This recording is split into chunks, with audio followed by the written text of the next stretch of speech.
تیرنا اس کو کیسے آ جائے وہ سکھایا جاتا ہے۔ اور اگر وہ کمزور جانور ہے، اپنے سے زیادہ طاقتور جانور اگر اس پر حملہ آور ہو جائے تو اس سے کیسے سیلف ڈیفینس کیا جائے،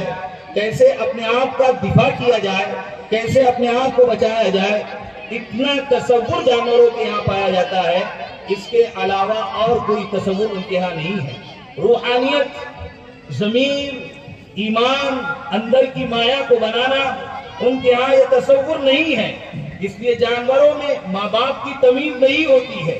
جانوروں میں اپنے رشتہ داروں کی تمیز نہیں ہوتی ہے، اس لیے کہ اللہ تعالیٰ نے ان کو صرف جسم کی نشو و نما کے لیے دنیا کے اندر پیدا کیا ہے۔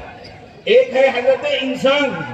جہاں وہ انسان اپنے اولاد کے جسم کی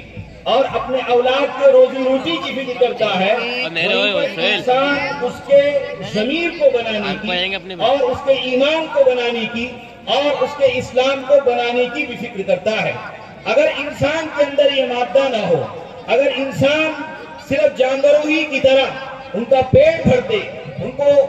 اپنا جسم چھپانے کے لیے کپڑا دے دے اور سر کو ڈھانپنے کے لیے اور سر کو چھپانے کے لیے چھت دے دے، اور ان کی روحانیت کے لیے اور ان کے ایمان کو بنانے کے لیے اور ان کے اسلام کو بنانے کے لیے کوئی نظم و نسق نہ کرے، کوئی انتظام نہ کرے، کوئی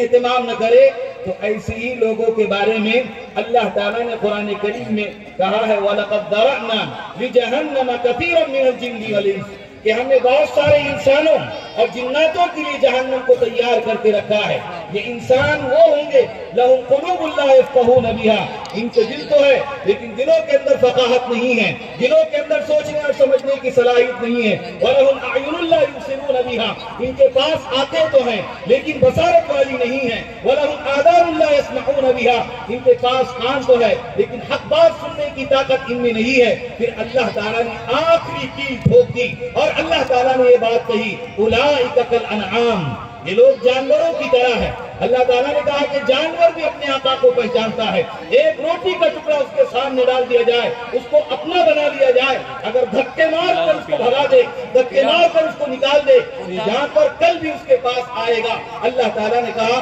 اولئک کالانعام بل ہم اضل، ایسا انسان غیر گزرا ہے،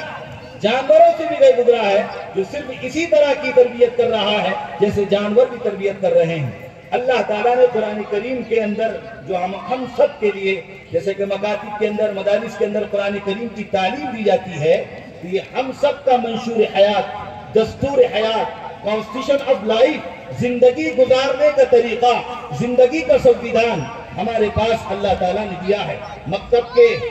کے اندر قرآن پڑھایا جا رہا ہے،